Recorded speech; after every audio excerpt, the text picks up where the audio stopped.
Dito e feito, né? A gente passou a semana inteira falando dessa absoluta, para ser gentil aqui, falta de sensibilidade do Supremo Tribunal Federal de conceder aumentos a eles próprios, aliás, algo que foi decidido por voto unânime, por 11-0, sob o cínico argumento de que o dinheiro sairia do próprio orçamento do STF, não haveria custo para o erário, como se não existisse um negócio chamado, efeito cascata, e 2, a indignação de outros servidores que também querem aumentos para eles, né?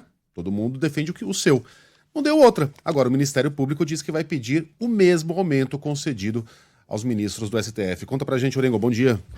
Muito bom dia, Megali. Sheila, bom dia a todos. Caçapa cantada, né, Megali? Era isso, né? Então a gente sabia, se uma corporação pedisse, as outras também iriam pedir. E tem um princípio que é básico, aqui da administração pública e da paridade. E é isso que, inclusive, o Sindicato dos Servidores do Ministério Público está alegando, né? E teremos agora, né, uma reformulação de uma proposta, veja só, uma proposta do Ministério Público que já tinha sido aprovada pelo Conselho Nacional do Ministério Público de reajuste um pouco menor, de 13,5%, e agora essa proposta vai ser adequada, já que os ministros do Supremo aprovaram um reajuste de 18%, bom, servidores do Ministério Público, né, principalmente quem está no topo, quer a mesma coisa, não quer ficar abaixo, né, então também 18%. Né? Agora, isso já era realmente previsto, porque o Procurador-Geral da República, Augusto Aras, ele recebe o mesmo que o ministro do Supremo Tribunal Federal, né? Então tem ali uma equiparação. Agora, olha o efeito dominó, Megali. A gente sabe que o salário do ministro Supremo baliza o salário dos magistrados, juízes, né? Tem lá uma proporção, por exemplo, né, de desembargadores, juízes, ganhando 95% do que ganha o ministro do Supremo Tribunal Federal. Então, se aumenta o salário de um, aumenta o salário dos outros, né? Aumenta o salário também, obviamente, quem está no topo do funcionalismo público, que tem que cumprir aquela regra que já é meio furada do teto de gastos, porque não leva em consideração os benefícios, penduricários, privilégios, auxílio disso, auxílio daquilo, mas aumenta ali o sarrafo, né? Aquela régua, né, que todo mundo tem que ganhar, pelo menos no salário, sem levar em consideração os benefícios, o mesmo que o ministro Supremo. Só que aí abre também a possibilidade, veja só, dos deputados e senadores aumentarem os próprios salários, né? Já que o ministro do Supremo Tribunal Federal vai ter reajuste, por que não aumentar o salário também de deputados e senadores, né? Então, o efeito cascata disso é gigantesco. E a gente está falando de um reajuste de 18%, que não tem aí paridade com a realidade. Esse é o ponto, né? Os ministros fazem uma conta que é de uma recomposição em função da inflação, em função das perdas inflacionárias, né? Só não colocam nessa conta que tivemos uma grande crise econômica que muita gente não teve nem direito a equiparações, a recomposições inflacionárias, porque muita gente perdeu o emprego. Então, realmente, a realidade do setor público, inclusive durante esse processo de congelamento, foi uma realidade completamente diferente da realidade da iniciativa privada. Muita gente teve que reduzir salário, né, cortar jornada, suspensão de contrato e por aí vai, né? A realidade do setor público foi muito diferente, né? Todos foram poupados pela regra da estabilidade. E agora está vindo esse reajuste de 18%. E aí, Megali, se pergunta, né? Isso vai passar no Congresso Nacional? Não tenha dúvida. Por quê? Porque a aprovação desse reajuste vai ser depois do processo eleitoral, vai ser depois da pressão das urnas, né? Então, se fosse votado agora, com certeza seria muito mais difícil, porque a gente tem lá a maioria do Congresso tentando a reeleição. Como é que o deputado e o senador vão conseguir explicar depois para o eleitor lá que está aumentando o salário de ministro supremo, que está no topo, com 18% de reajuste, sendo que a população não tem esse reajuste. O salário mínimo não aumentou em 18%.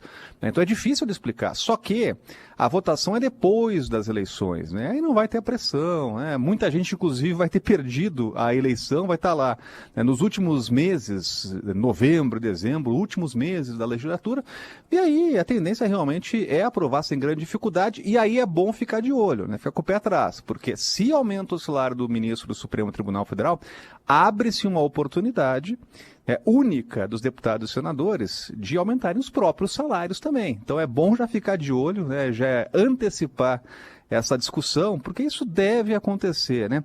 Agora, Megali, um ponto importante, viu? O presidente Jair Bolsonaro, né, quando estava lá para tomar posse, né, quando já tinha vencido a eleição, Ele foi questionado no último reajuste dos ministros do Supremo Tribunal Federal. Ainda era o governo Temer. E o presidente, naquela oportunidade, indicou que se ele fosse o presidente, ele vetaria.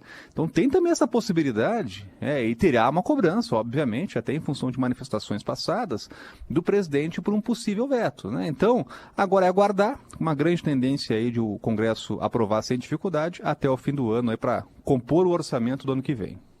Mas o presidente não tem muita autoridade moral para reclamar, porque ele concedeu aumentos muito generosos, por exemplo, aos militares. Ontem a gente trazia aqui a reportagem do Estadão de que o Braga Neto, vice na chapa de Bolsonaro, recebeu 930 e tantos mil reais em 2 meses, embolsou praticamente R$1 milhão em 2 meses porque passou para reserva. Então aí é o Roto falando do rasgado. E olha, Orengo, não é coincidência que isso aconteça sob a presidência de Luiz Fux. E, aliás, eu vou dar o crédito aqui, foi meu amigo Carlos Andreasa que lembrou esse fato. Foi o Fux também que entrou com um pedido, vocês lembram disso? Para que o STF recebesse uma dose de vacinas quando a população ainda não estava se vacinando na frente do povo. Ele defendeu que os ministros do STF, os funcionários do Supremo, se vacinassem antes, furassem a fila.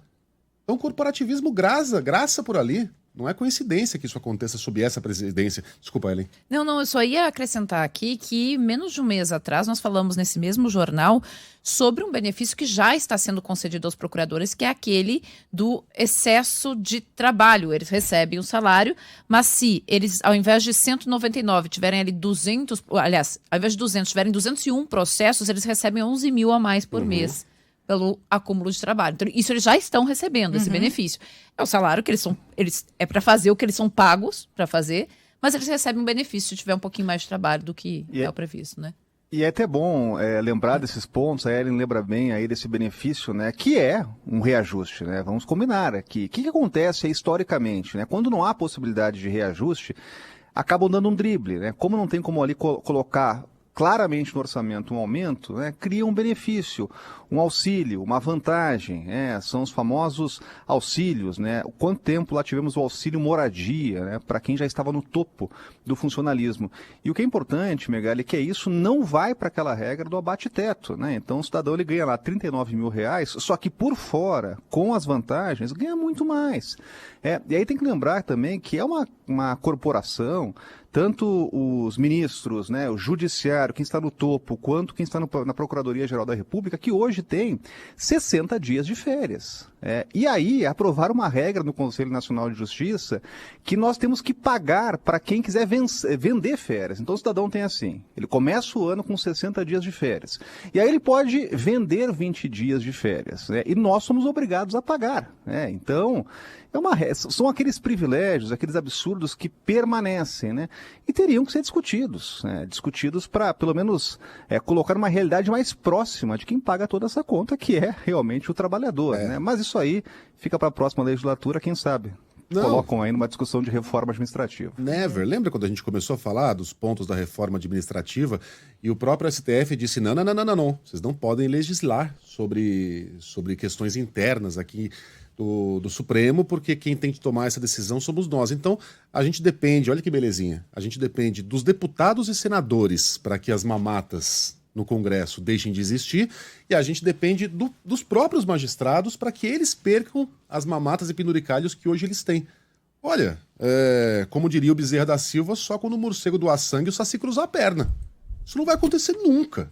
Nunca. 60 dias de férias. Uma piada. Os ouvintes estão bem revoltados aqui, viu? E com toda razão, especialmente aqueles que são servidores, são do funcionalismo público, muitos professores escrevendo para cá, agentes de saúde, agentes de segurança, gente que está há anos sem receber salários. Tem um ouvinte aqui falando, olha, eu ainda estou tendo de pagar pelas horas não trabalhadas durante a pandemia na prefeitura onde eu trabalho. Olha que... E sem reajuste já há 5 anos. Imagina. É revoltante mesmo, tem toda a razão. Teve um outro que lembrou, se deputados e senadores pedirem aumento e receberem alguma dúvida de que vereadores por todo o país vão fazer o mesmo, Efeito cascata. É inacreditável. Demétrio que esses mandou caras essa. zombam da gente. Obrigado, Demétrio.